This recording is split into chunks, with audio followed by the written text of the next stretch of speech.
And as we said earlier, we're going to talk about Boston ferns as caring for Boston ferns as a house plant, and going to talk about a common house plant pest. So Margaret's going to start us off, and then Roseanne's going to talk to us about the whiteflies. So Margaret, I'm going to turn it over to you. Okay, thank you for that nice introduction. I am a second year Master Gardener intern, and bring more than going to a specific source. I went to Google, actually, I'll say, to a site called, and there are many sites that have information about Boston ferns. The one I resourced was gardeningknowhow.com. My own personal experience with Boston ferns is that I have a friend who does not have a green thumb, but she does have a Boston fern.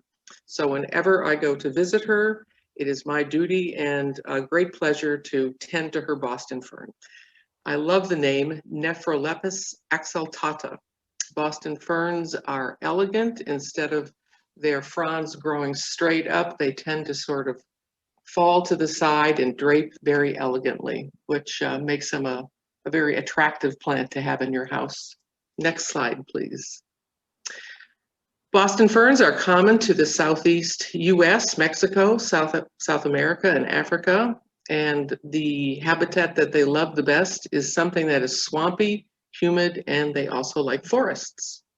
If you have humidity, you will have a very happy and healthy Boston fern. If they're outdoors, if the humidity is over 80%, they will take off and grow abundantly. Indoor, you might want to keep them in a habitat that has at least 40% humidity, so a smaller space. Temperature-wise, they're like a great many other houseplants, indoors and outdoors. They like it to be between 65 and 75 degrees during the daytime, and at night, 55 to 65 degrees.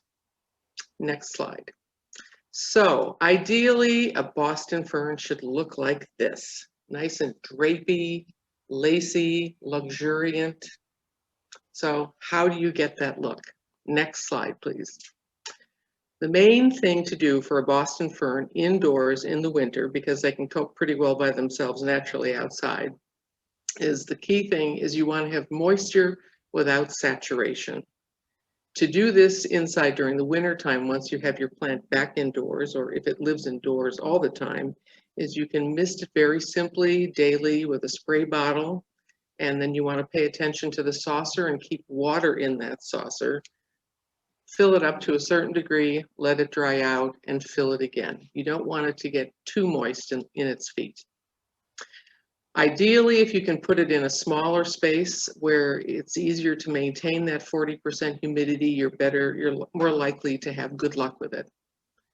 They like moderate indirect light, and that sort of relates to when they're outdoors, they like to be on the forest floor and sort of dappled light. My friend's Boston fern is always in a corner of a wide window ledge, and it gets morning sun that comes through the trees, and it doesn't get much direct light after that for the rest of the day, and it's very happy there. What you want to do, though, is they're such easy keepers that you might just forget to look closely at them, but don't get into that trap. When you're watering them, you want to occasionally just get into the center of the plant, look for spiders or mites, and when you're sort of testing your finger in the soil there too. It's also a very good time to take out anything that's dead or dried out. If you see a lot of dried out leaves, falling off of the plant, that's a good clue that probably you're not watering it enough, and maybe you want to do a little bit more misting instead of just watering it at the base where, at the top of the soil. So keep it moist, but don't saturate it.